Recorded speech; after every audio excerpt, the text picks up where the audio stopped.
Hello दोस्तों, welcome to Siddhi Punjab.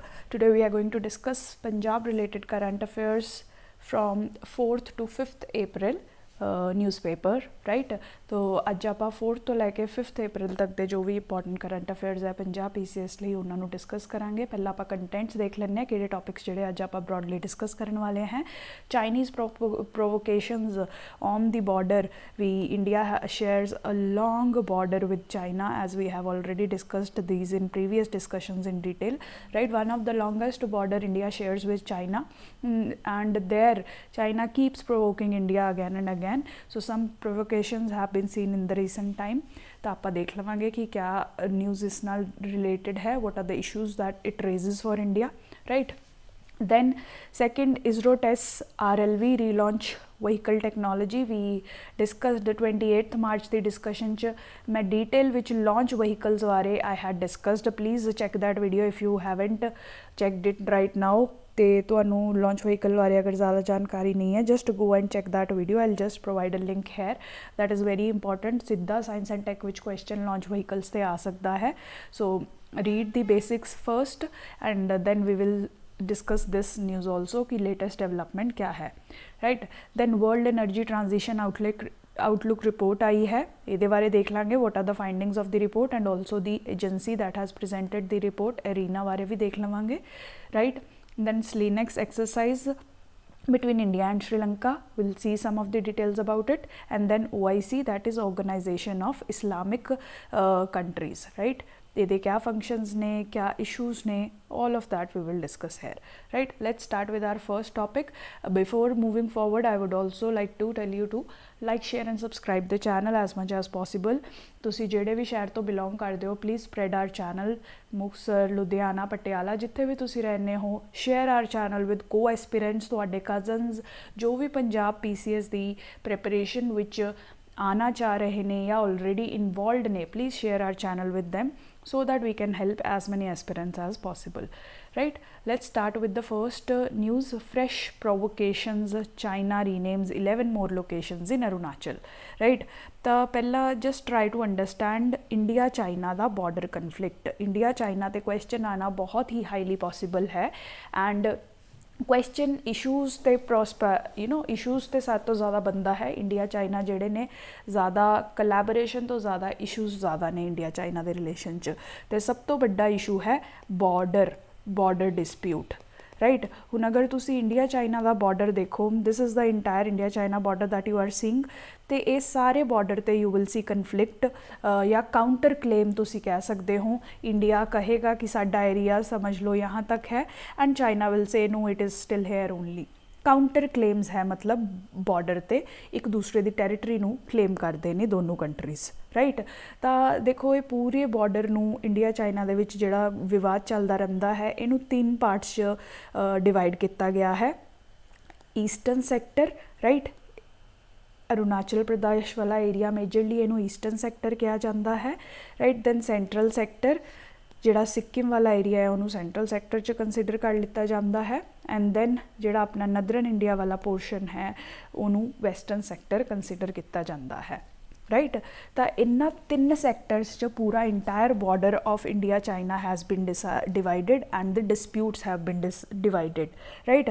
तो major disputes western ते ईस्टर्न सैक्टर च है, ये मोर और लैस स्टेबल है बट रिसेंट टाइम्स च देखा गया है कि चाइना इत्थे भी प्रोवोकेशंस जड़ियाँ शो कर रहा है बट ज़्यादा तो ज़्यादा जी लड़ाइयाँ या वॉर्स या कन्फ्लिक्ट्स तुसी अज दे टाइम ते देखते हो वो वैसटर्न सैक्टर च हुंदे रहे ने ते हुण ईस्टर्न सैक्टर नू भी काफ़ी एक्टिव करने की कोशिश कर रहा है China by renaming territories that are part of India, by showing territories that are part of India in its own map right.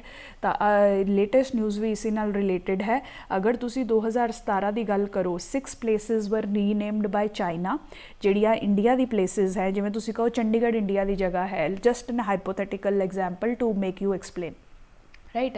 तो चंडीगढ़ नू वो आपदा कोई भी नाम दे देंगे show anything like that in Chinese language right and they will claim it as their own city right? This is what they are doing in our border areas. In Arunachal Pradesh, the border places, in 2017 they renamed 6 such places and claimed it in their own map. Then 2021 which 15 new places they renamed and claimed it in their own map. And now in 2023 ਅੱਜ ਦੀ ਜਿਹੜੀ ਆਪਾਂ ਗੱਲ ਕਰ ਰਹੇ ਹਾਂ April 23 ਵਿੱਚ ਇਹਨਾਂ ਨੇ 11 ਨਵੀਂ places ਨੂੰ ਰੀਨੇਮ ਕਰ ਦਿੱਤਾ ਹੈ and they have started showing it in their own map of China as their part and with the new names that China has decided. Right now, what is this issue? How is this problematic for India? Right, this is a very classic technique that China uses. It is called as psychological warfare. Psychological matlab enemy ਦੇ ਦਿਮਾਗ ਨਾਲ they play, they try to disturb you mentally so that you take abrupt decision, you take abrupt measures that make you lose and them win in long term. ठीक है, China बहुत China is a civilization that has been a very great civilization. They had a very great empire. No country has been able to colonize them entirely. India वांगू वो completely colony नहीं सी, although many western powers have had spheres of influences in China, but traditional form च colonization नहीं सी. They were under the influence of Britain, France and other countries जिहड़ियां कि freely trade करदियां सी, China दे विचों revenue collect करदियां सी. But India वांगू complete colony नहीं सी. पॉलीटिकल पावर पॉलीटिकल स्ट्रक्चर जिहड़ा है चाइना दा ओह किसी कंट्री दे अंडर नहीं सी. तो China has been a very strong civilisation and they have been using different forms of warfare. तुसी देखा भी है कि technique of war, some of the best books they come from Chinese land itself. Psychological warfare is one such strategy. Mentally disturb the enemy and make them do what you want to or make them do the mistake. ठीक है, तो ये psychological warfare ही है. हुण तुसी खुद सोचो, अगर तुहाडा समझ लो तुहाडा घर है, तुसी इन्ने सालों तो उस घर विच रह रहे हो, कल तुहानू पता चलदा है कि तुहाडा गवांढी तुहाडे घर दे एरिया नू आपदे एरिया विच आपदी प्रॉपर्टी विच क्लेम करी जा रहा है. Right, won't that disturb you mentally? Just try to think it, try to imagine it. Right, that is what China is doing with us and it keeps repeating this psychological warfare. and ਇਹਨੂੰ cartographic aggression भी कहंदे ने ਜਦੋਂ maps विच ਆਪਾਂ changes ਦਿਖਾਉਣ ਲੱਗ ਜਾਂਦੇ ਆ. ਜਦੋਂ ਚਾਈਨਾ ਇੰਡੀਆ ਦੇ ਏਰੀਆਜ਼ ਆਪਦੇ ਮੈਪ ਵਿੱਚ ਦਿਖਾ ਰਿਹਾ ਹੈ, ਉਹਨੂੰ ਕਹਿੰਦੇ ਆ cartographic aggression. Cartographic means related to maps, aggression ਮਤਲਬ ਇਹ ਅਗਰੈਸਿਵ ਹੋ ਰਹੇ ਨੇ, ਇਹ ਸਾਡੇ ਏਰੀਆਜ਼ ਆਪਦੇ ਏਰੀਆ ਵਿੱਚ ਦਿਖਾ ਰਹੇ ਨੇ. राइट, ये दोनों काफ़ी की टर्म्स है. इंडिया चाइना ते तुसी कोई भी आंसर लिख रहे हो इंडिया चाइना दे बायलैटरल इशूज़ ते do mention these that China uses psychological warfare, China uses cartographic aggression which has created issues in the bilateral relationship. ठीक है जी, ये की टर्म्स होंदियां है. जदों तुसी IR का आंसर लिख रहे हो तो IR दी की terms like these should be there in the answer. ठीक है, एवं जोग्राफी का आंसर लिख रहे हो तो जोग्राफी की की टर्म्स होनी चाहिए हैं. Right, that is why these keywords are important. ये दोनों कीवर्ड्स लिख के रखो. This map is highly important. Draw this map with you, keep it with you. India China ते कोई भी क्वेश्चन आवे, डिस्प्यूट ते ही क्वेश्चन आएगा. ये तीनों सैक्टर तुसी शोकेस करने ही करने हैं. जिमें जिमें नाम आते रहेंगे तुसी नाम भी लिख सकते हो. जिवें इत्थे देपसांग डिस्प्यूट जिहड़ा सारे नाल लेटेस्ट गलवान वैली होया सी, वो भी इत्थे ही सी. पैंगोंग सो लेक जिहड़ी 3 इडियट्स च तुसी ब्लू लेक देखी है बिगनिंग विच, वेरी सुंदर लेक. पैंगोंग सो लेक, उत्थे भी इंडिया चाइना के काउंटर क्लेम्स चलते रहते हैं. ये सब इस वैसटर्न सैक्टर विच फॉल करते हैं. राइट, सो इस तरीके नाल प्लेसिस भी मैप ते तुसी मैंशन कर सकते हो. Right, that is about this news. You just have to remember that this is again a cartographic aggression and psychological warfare technique that is being used by China once again. China keeps doing that again and again. 2017 2021 च कीता, हुण 2023 च फिर तो कर रहा है. Right, this is what you have to remember. And overall अगर तुसी देखो चाइना जिहड़ा है पूरा साडा अरुणाचल जिहड़ा एरिया है उसका 90,000 स्क्वायर किलोमीटर जिहड़ा है ऑलरेडी क्लेम कर रहा है, जिहड़ा दिल्ली यानी कि इंडिया कंप्लीटली रिजेक्ट करता है. Right, keep these facts with you, these will be very useful in your answer writing. Now ISRO conducts landing of reusable launch vehicle. Already launch vehicle क्या हुंदा है, वेरीअस एदी जनरेशनस जो इंडिया विच आईयां ने, SLV, ASLV, PSLV that we are currently using, GSLV and GSLV Mark 3. Very important. The question is highly probable because this has been repeatedly in news in this era, in this months.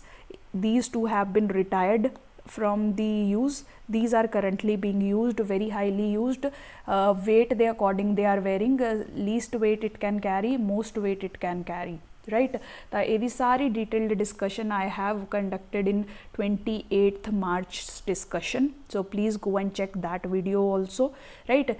now ਹੁਣ ਆਪਾਂ ਗੱਲ ਕਰ ਰਹੇ ਹਾਂ ਰੀਯੂਜ਼ੇਬਲ launch vehicle.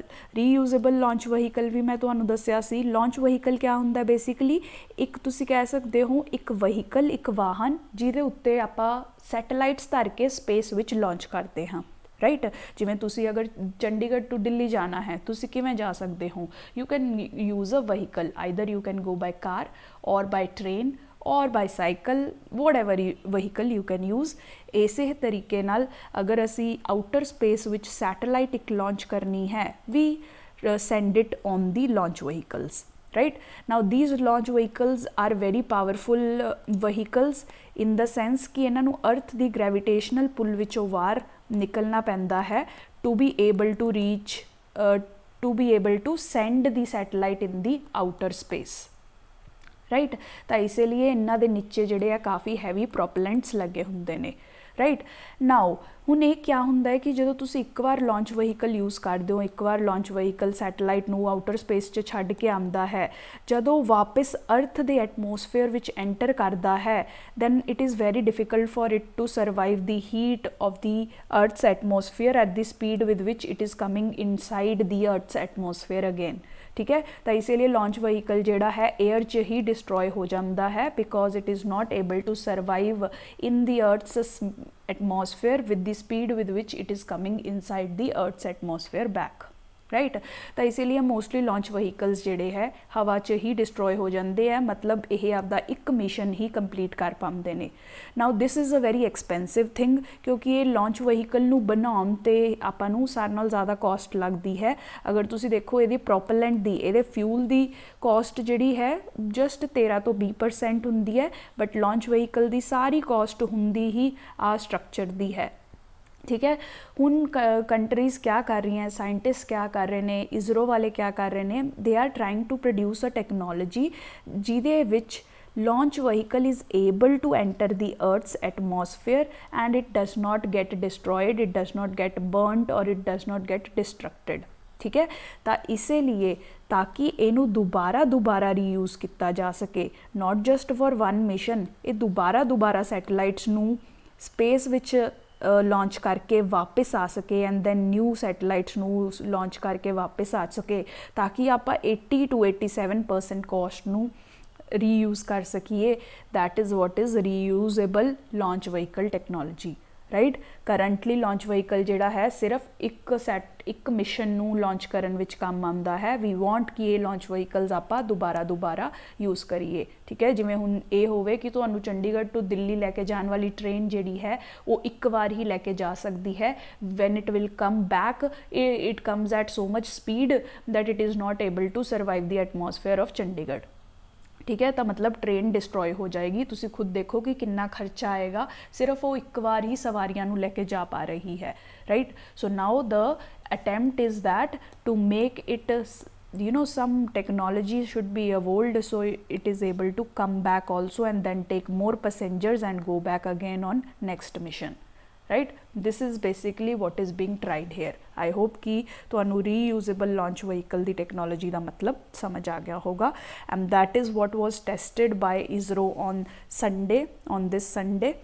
ISRO has successfully carried out the test of reusable launch vehicle autonomous landing mission, right? कि अपने आप launch करके ये वापस लैंड कर सके।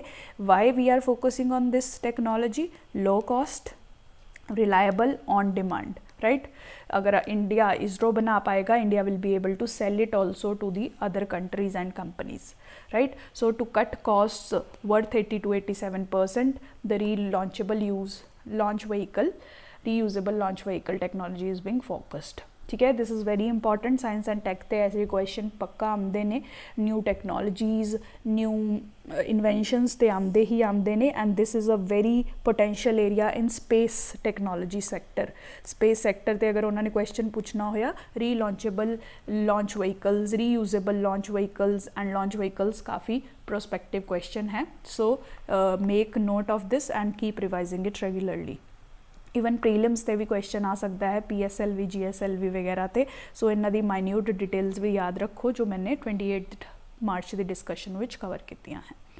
Now next reviews item, impact outlook of Asian monsoon for disaster resilience. ठीक है, एक नवी स्टडी आई है, इस स्टडी की ऑब्जरवेशनस अपने लिए ज़रूरी है। ठीक है, क्लाइमेट चेंज नाल रिलेटेड है, क्लाइमेट चेंज के टॉपिक्स च भी तुसीं इहनूं यूज़ कर सकते हो।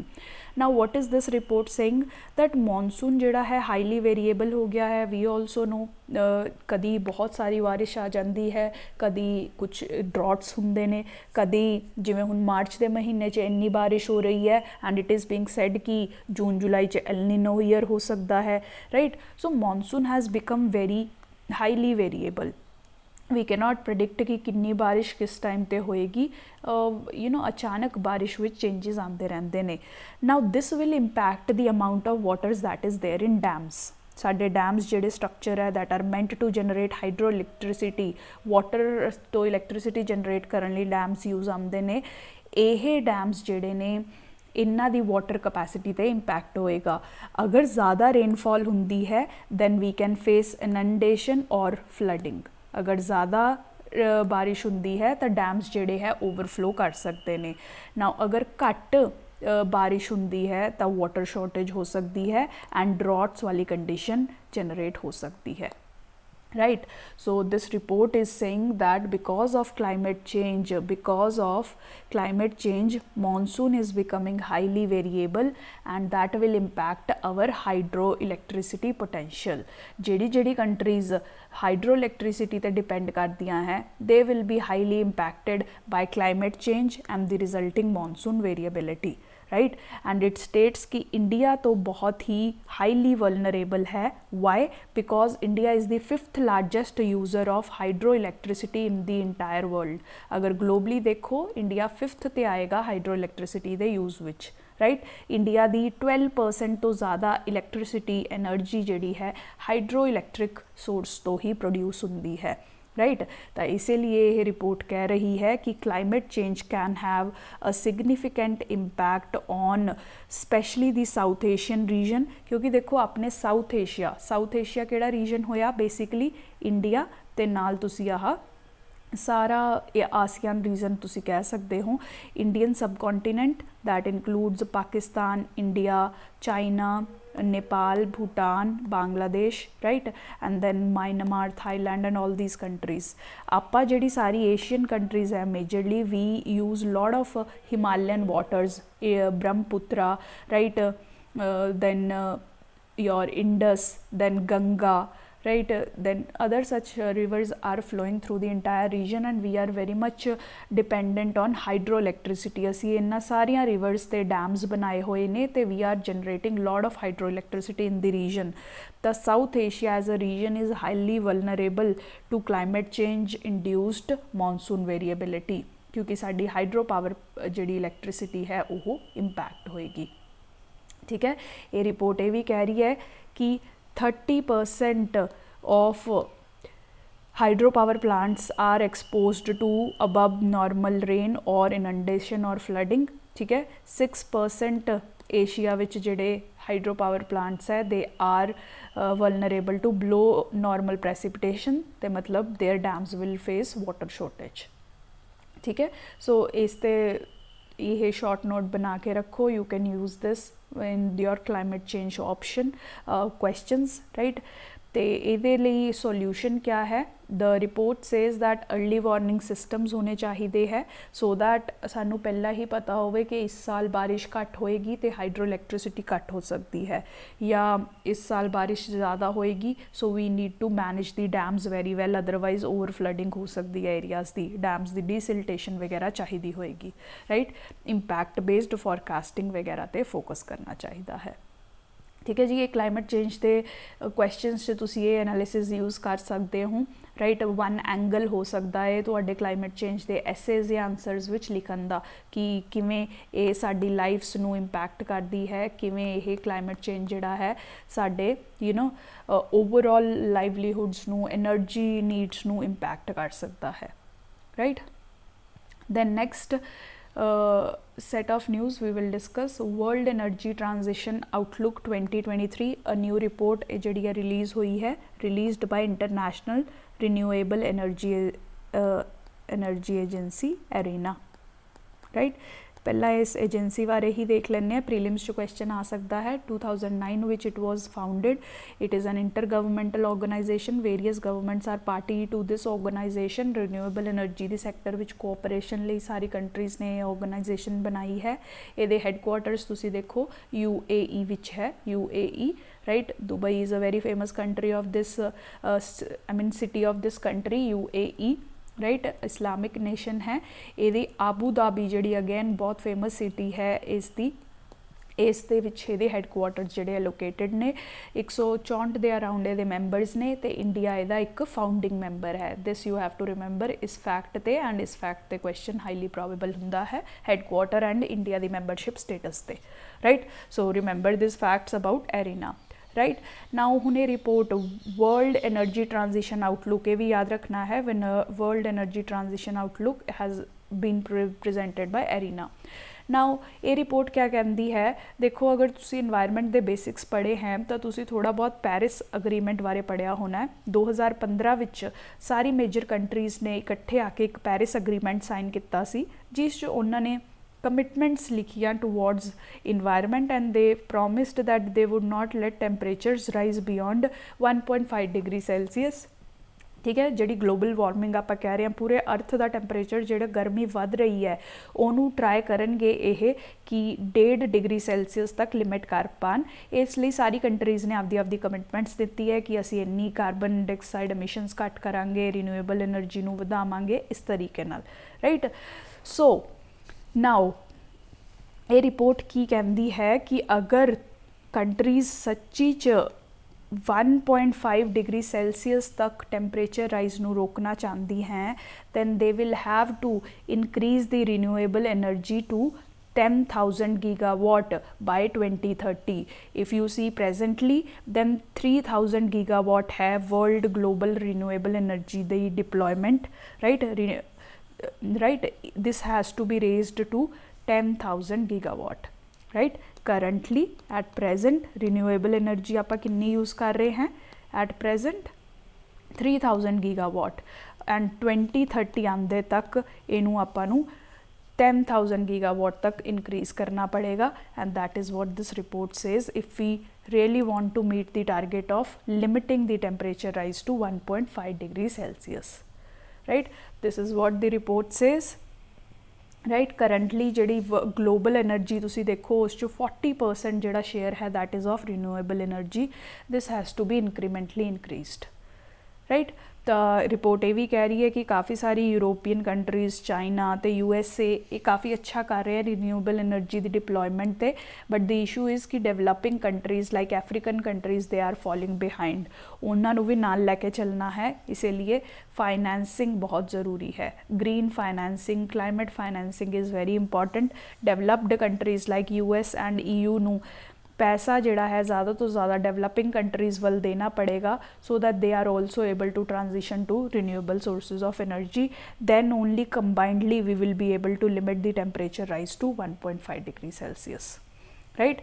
Just remember this data, present renewable energy कितनी है वर्ल्ड दी generation, and what is the requirement to actually achieve the goal, right.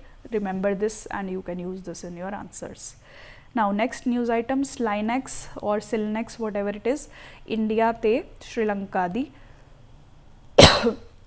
Naval exercise, ये प्रीलिम्स च पूछा जा सकता है। रिमेंबर स्लाइनैक्स किदे विच है, नाम विच ही है वैसे तो, Sri Lanka India, so try to remember it, and India Sri Lanka ते कोई क्वेश्चन आवे then you can mention in defense cooperation that both the countries are conducting such exercises to enhance their interoperability, to improve mutual understanding, to exchange best practices with each other.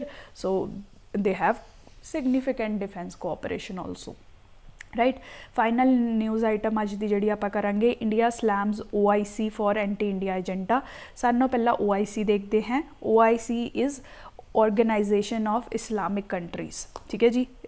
OIC organization of Islamic countries basically जिन्ने भी मुस्लिम Nations ने Islamic धर्म नू follow करने वाले Islamic population नू hold करने वाले नेशनस है उन्होंने ग्रुपिंग है, राइट। इसीलिए तुसी देखो majorly Middle East is involve है and northern African countries which are majorly Islamic countries, right. हुण ਇਹਦੇ ਬਾਰੇ ਦੇਖ ਲੈਂਦੇ ਹਾਂ। ਆਰਗੇਨਾਈਜੇਸ਼ਨ 1969 ਦੇ ਵਿੱਚ ਪਿਕਚਰਸ ਵਿੱਚ ਆਈ ਸੀ। ਇਹਦਾ ਹੈੱਡਕੁਆਟਰਸ ਸਾਊਦੀ ਅਰੇਬੀਆ ਜਿੱਡਾ ਇਹਦੀ ਸਿਟੀ ਹੈ ਉਹਦੇ ਵਿੱਚ ਲੋਕੇਟਡ ਹੈ।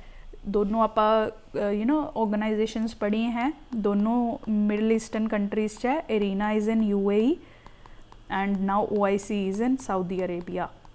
ये आबू धाबी विच है एंड दिस इज़ इन जेदा। सिटी भी याद रखो, सिटी ते भी क्वेश्चन आता है। हैडकुआटर एग्जैक्ट सिटी के नाल याद होना चाहिए है। City and country both you should know, right.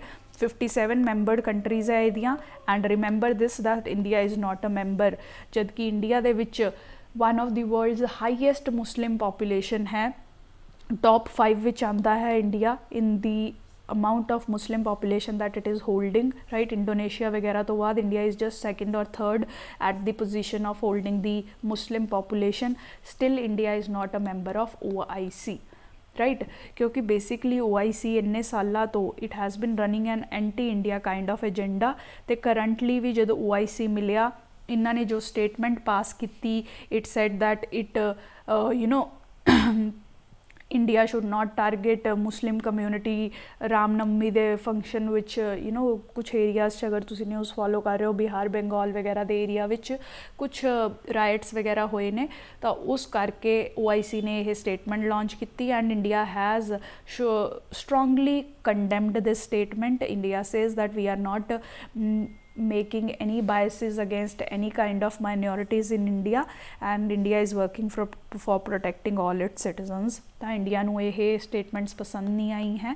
पुराने टाइम च भी OIC जिहड़ा है कश्मीर का मुद्दा काफ़ी चकदा रहा है, जिहदे करके India has never been enthusiastic of engaging with OIC। Although हुण रीसेंट टाइम च क्या हो रहा है कि इंडिया के रिलेशनस अरब कंट्रीज़ नाल जिवें कि UAE सऊदी अरेबिया वगैरह नाल इंप्रूव हो रहे हैं। ट्रेड रिलेशनस काफ़ी बढ़ चुके हैं। तुसी देखो मेड इन दुबई प्रोडक्ट्स तुहाडे घरे बहुत ज़्यादा होणगे, स्पैशली ईटेबल्स जिहड़े है made in Dubai you will see a lot, right.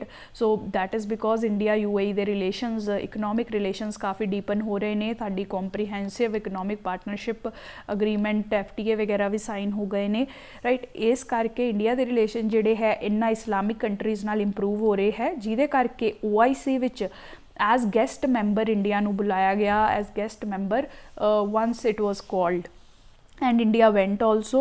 But again यही देखने को मिल रहा है कि OIC जिहड़ा है दोबारा तो इंडिया नू डिफरेंट इशूज़ ते क्रिटिसाइज़ करना शुरू कर रहा है and which India does not like basically, right. OIC जिहड़ी है as a grouping Muslim population के इंटरस्ट नू अगे वधाउण लई बनाई गई है, राइट। तो क्रिटिसिज्म इहदा यही है कि इंडिया जिहड़ी कि सारे नाल largest one of the largest Muslim population holding country है, यही इहदी मैंबर नहीं है and they conduct anti India agenda again and again, right. So OIC बारे बेसिक इन्फॉर्मेशन याद रखो, प्रीलिम्स च क्वेश्चन आ सकता है।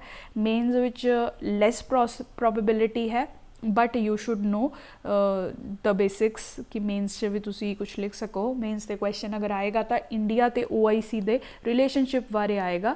You can say it has been cold for long, बिच में there was a hiatus. Sushma Swaraj ji का जब टाइम सी उस टाइम तो इंडिया नू एज अ चीफ गेस्ट या तुसी कह सकते हो गेस्ट मैंबर बुलाया गया सी, but that was the only time when we saw positive developments. वो तो पहला तो वो तो बाद यही हुंदा गया है कि इंडिया नू ये किसी ना किसी इशू ते क्रिटिसाइज़ करते रहते हैं and for which India does not like the stand of OIC and thus India OIC relations have not been very fruitful, right. This is how, although less probability ਹੈ ਮੇਨਸ ਵਿੱਚ, ਕਿਉਂਕਿ ਕੁਝ ਜ਼ਿਆਦਾ significant ਹੈ ਨਹੀਂ ਇਹਨਾਂ ਦੇ ਰਿਲੇਸ਼ਨ ਵਿੱਚ. ਜਦੋਂ ਇੰਗੇਜਮੈਂਟ ਹੀ ਨਹੀਂ ਹੈ ਜ਼ਿਆਦਾ ਤਾਂ ਰਿਲੇਸ਼ਨਸ਼ਿਪ ਕਿਆ ਹੋਏਗਾ, ਰਾਈਟ. ਫਿਰ ਵੀ ਕਾਂਟ ਸੇ ਪੋਸੀਬਿਲਿਟੀ ਤਾਂ ਰੂਲ ਆਊਟ ਨਹੀਂ ਕਰ ਸਕਦੇ, ਤਾਂ ਥੋੜ੍ਹਾ ਬਹੁਤ ਤੁਹਾਨੂੰ ਪਤਾ ਹੋਣਾ ਚਾਹੀਦਾ ਹੈ. ਪ੍ਰੀਲਿਮਸ 'ਚ yes very highly possible this question, right. That is all. Please like, share and subscribe. ज़्यादा तो ज़्यादा share करो आपदे colleges which, आपदे institutes which, आपदे cousins नाल. Please share our channel. We'll be very thankful to you. You have any issue, just message me on 8837604500. ਤੁਹਾਨੂੰ ਕੋਈ ਵੀ doubt ਆਉਂਦਾ ਹੈ PCS ਦੀ preparation ਲਈ, we are making resources. We are there to provide you help also, personal guidance, mentorship, whatever you need according to your preparation level. We will guide you how to go forward in the times of uncertainty also, right. Keep watching. Thank you so much.